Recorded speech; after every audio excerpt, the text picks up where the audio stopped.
शिल्पा शहर की पढ़ी लिखी और होशियार लड़की है, जिसकी शादी उसके पापा के सालों पुराने वादे की वजह से गांव के विकास से हो जाती है। शिल्पा की सास पुराने ख्यालों की होती है। अरे शहर की हो, इसका मतलब ये नहीं कि जो मन आए करोगी। घर के कुछ नियम है जो तुम्हें भी मानने पड़ेंगे। हाँ। मम्मी, मुझे रीति रिवाज से कोई दिक्कत नहीं है, पर ऐसे नियम जिनका कोई मतलब ना बने, वो तो गलत है। हाय, देखो तो। अरे घर आए एक दिन पूरा नहीं हुआ और सास से जुबान लड़ाना भी शुरू। नहीं हो, बहू हो, अपनी हद में रहना सीख लो। हाँ। इतने में विकास भी वहां आ जाता है। माँ, मुझे लगता है शिल्पा को घर रहने की जगह दुकान चलना चाहिए। इसकी नई चीजों की समझ और सोच हमारे बिजनेस के लिए बहुत अच्छी रहेगी। बेटे की बात सुनकर माँ को बहुत गुस्सा आ जाता है। अच्छा। अरे बीवी के आते ही तेरे तो सुर बदल गए। अगर ये दुकान जाने लगी तो गांव में क्या इज्जत रह जाएगी हमारी है। लोग क्या कहेंगे। ये कहीं नहीं जाएंगे बस। हाँ। माँ के आगे और कुछ बोले बिना विकास वहां से चला जाता है और सास शिल्पा को घर के कामों में लगा देती है। उसी रात विकास और शिल्पा साथ बैठकर बातें कर रहे होते हैं। मम्मी ऐसा क्यों सोचती हैं कि औरतें कुछ नहीं कर सकती, और उन्हें लोगों की इतनी चिंता क्यों है? पापा की डेथ के बाद माँ ने दुकान संभालने की कोशिश की थी, पर लोगों ने उल्टी सीधी बातें सुनाकर उनका आत्मविश्वास इतना गिरा दिया कि वो कुछ कर ही नहीं पाई और सोचने लगी कि शायद औरतें ये सब कर ही नहीं सकती, इसलिए उनसे भी नहीं हुआ। लोगों की यही तो दिक्कत है, उन्हें अपने से ज्यादा दूसरे की जिंदगी में स्वाद आता है। वैसे लोग जिनसे डरते हैं ना, उन्हें ही तोड़ने की कोशिश करते हैं। आप फिक्र मत करो, मम्मी की सोच बदलने का तरीका है मेरे पास। और अगले ही दिन से शिल्पा अपनी सास की सोच बदलने और लोग क्या कहेंगे के डर को खत्म करने की जद्दोजहद में जुट जाती है।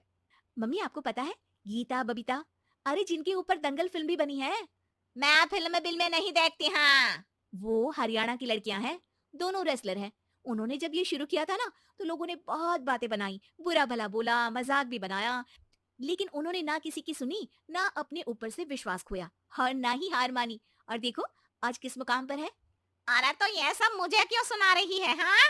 नहीं नहीं, बस ऐसे ही, हमें अपने आसपास की खबरें तो रखनी चाहिए ना। ऐसा कहकर शिल्पा अपनी सास को सोच में डालकर वहां से चली जाती है। अब शिल्पा हर दिन दुनिया के अगेंस्ट अपनी हिम्मत से सक्सेसफुल बनने वाली लड़कियों की कहानी अपनी सास को सुनाने लगती है। इसी तरह कुछ समय बीत जाता है। और माँ, आजकल बहुत चुप-चुप रहती हो, सब ठीक तो है ना? बस कुछ सोचती रहती हैं, इसीलिए ज्यादा बोल नहीं पाती। ऐसा क्यों हुआ माँ? कोई दिक्कत है क्या? अरे तेरी पत्नी ही दिक्कत है। है? मैंने क्या किया? अरे रोज मुझे कुछ समझाने के मकसद से एक नई कहानी सुनाती है, पर खुद नहीं जानती कि मुझे सब पहले से पता है। हाँ। तो फिर दिक्कत क्या है माँ? लोग क्या कहेंगे? अरे उनका तो काम ही है कुछ ना कुछ कहना। आप ये सोचो कि उन्हें नजरअंदाज करके हम साथ मिलकर किस ऊंचाई पर पहुंच सकते हैं।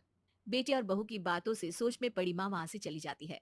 अगली सुबह सबसे पहले तैयार सास आवाज लगाकर बेटे और बहू को बुलाने लगती है। अरे कहाँ सोते पड़े हो दोनों।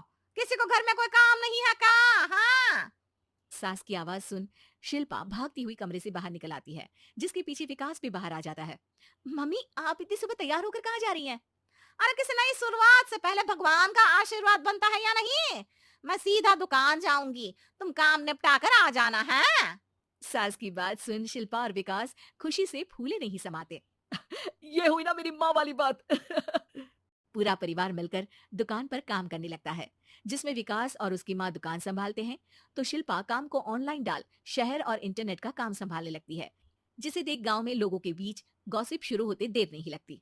और अब क्या विकास भाई, अकेले काम संभल नहीं रहा था तो नौकर रख लेते हैं। और तो को यहाँ लाने की क्या जरूरत थी। इन्हें घर में जो काम बोलो वो तो सही से करती नहीं।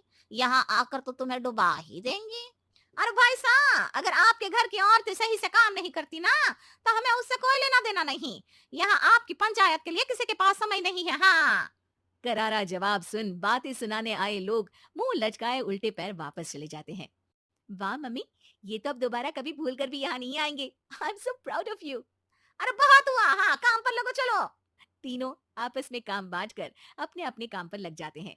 इसी तरह दिन दिनों के साथ महीने बीतते हैं, जिसमें शिल्पा की पढ़ाई, विकास की मार्केट स्किल और सास की फाइनेंशियल मैनेजमेंट से उनकी दुकान बहुत अच्छा बड़ा बिजनेस बन जाता है, जो गांव के साथ साथ शहर में भी अच्छा खासा मशहूर हो जाता है। अरे सच ही कहते थे तुम दोनों। लोगों का तो काम ही होता है कहना। अब हमें सुनना है या नजरअंदाज करना है वो तो हमारे ऊपर है। हाँ। आपकी शुरुआत में गालियां और आसमान छूने पर तालियां, ऐसे लोगों का तो काम ही है पलटना। इनकी बातों से हमें कभी अपनी राह बदलनी नहीं चाहिए, बल्कि अगर बातें बन रही है तो समझ जाओ कि रास्ता सही है।